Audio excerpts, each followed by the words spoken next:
നിങ്ങൾ അറിഞ്ഞോ, ഒറ്റപ്പാലത്ത് ഇങ്ങനെ ലൈവ് ആയിട്ട് നിൽക്കാൻ ലൈവ് 7 സൂപ്പർ മാർക്കറ്റ് നിങ്ങൾക്കായി ഓപ്പൺ ആയിരിക്കുന്നു. ഒറ്റപ്പാലം നഗരസഭയിൽ നിരവധി പോരായ്മകളാണ് നിലനിൽക്കുന്നതെന്നും ഈ പോരായ്മകൾ പരിഹരിക്കുന്നതിനായി ജനങ്ങൾ ആഗ്രഹിക്കുന്നതായും ബിജെപി വെസ്റ്റ് ജില്ലാ അധ്യക്ഷൻ പി വേണുഗോപാൽ. ഒറ്റപ്പാലം നഗരസഭയിൽ നിരവധി പോരായ്മകളാണ് നിലനിൽക്കുന്നതെന്നും ഈ പോരായ്മകൾ പരിഹരിക്കുന്നതിനായി ജനങ്ങൾ ഭരണമാറ്റം ആഗ്രഹിക്കുന്നതായും ബിജെപി വെസ്റ്റ് ജില്ലാ അധ്യക്ഷൻ പി വേണുഗോപാൽ. ബിജെപി നേതൃത്വം നൽകുന്ന ഒരു ഭരണസമിതി ഒറ്റപ്പാലം നഗരസഭയിൽ വരുമെന്നും അദ്ദേഹം പറഞ്ഞു. ഒറ്റപ്പാലം മുനിസിപ്പാലിറ്റി ഈ തെരഞ്ഞെടുപ്പോടുകൂടി ഭരണമാറ്റത്തിന് വേണ്ടി കാത്തിരിക്കുക.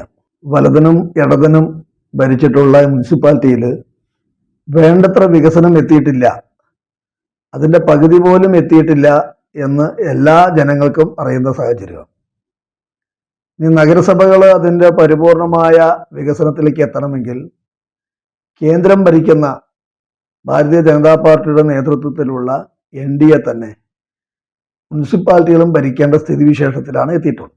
അതുകൊണ്ട് ജനങ്ങൾ ചിന്തിക്കുന്നു, ഇവിടുത്തെ ഓരോരോ കാര്യങ്ങൾ എണ്ണി പറയുകയാണെങ്കിൽ നിരവധി പറയാനുണ്ട്. ജനങ്ങൾ ചിന്തിക്കുന്നു ഭരണമാറ്റം ഉണ്ടാകണം. ആ ഭരണമാറ്റം ഉണ്ടാക്കാൻ ജനങ്ങൾ തയ്യാറായി കഴിഞ്ഞു.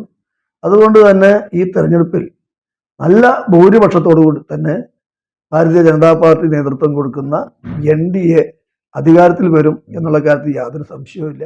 ഇത്തവണ BJPയും CPMഉം തമ്മിലാണ് ഒറ്റപ്പാലത്ത് മത്സരം നടക്കുന്നത് എന്നാണ് വേണുഗോപാലിന്റെ വാദം.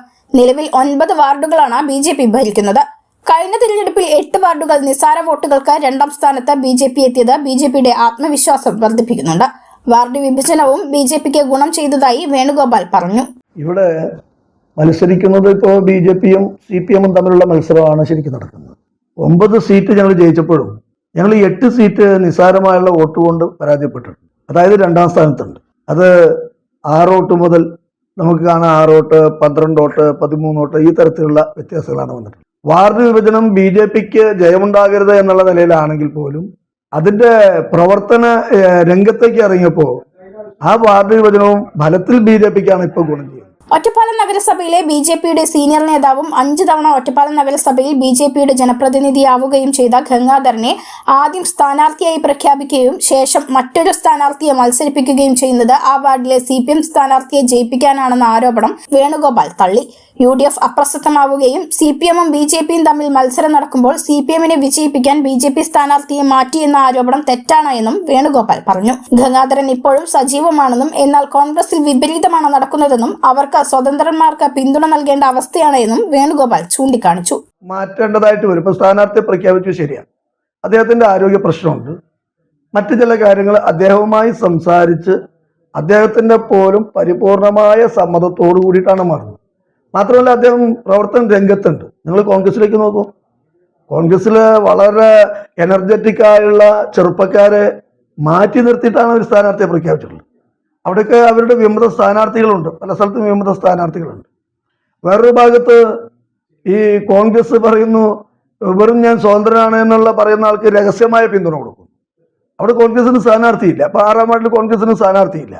അവർ പറയുന്നു കോൺഗ്രസിന്റെ സ്ഥാനാർത്ഥി സ്വതന്ത്രനെ അവർ പ്രഖ്യാപിക്കും. അവർക്ക് കൈച്ചിഹ്നം കൊടുക്കാൻ പറ്റിയില്ല, UDFന്റെ ചിഹ്നം കൊടുക്കാൻ പറ്റിയില്ല, പക്ഷെ അവർ പിന്തുണ കൊടുക്കും. അപ്പൊ ശരിക്കും പറഞ്ഞാൽ ഇവിടെ ഈ സ്ഥാനാർത്ഥി നിർണയത്തിൽ ആകെ പാളിച്ച പറ്റി അതിൻ്റെ ഉള്ളിൽ ഗ്രൂപ്പിസവും പ്രശ്നങ്ങളും ഉണ്ടായത് കോൺഗ്രസിനാണ്, അല്ലെങ്കിൽ UDFനാണ്. BJPയെ സംബന്ധിച്ചിടത്തോളം ഗംഗാധരേട്ടൻ സജീവമായി രാഷ്ട്രീയ പ്രവർത്തനത്തിലുണ്ട്. അദ്ദേഹം ആ വാർഡിൽ പ്രവർത്തന രംഗത്തുണ്ട്. അതുകൂടാതെ അദ്ദേഹത്തിന് ഞങ്ങൾ ചില സ്പെഷ്യൽ വാർഡുകൾ നമ്മൾ നൽകിയിട്ടുണ്ട്. അദ്ദേഹം ആ പ്രവർത്തന രംഗത്തുണ്ട്.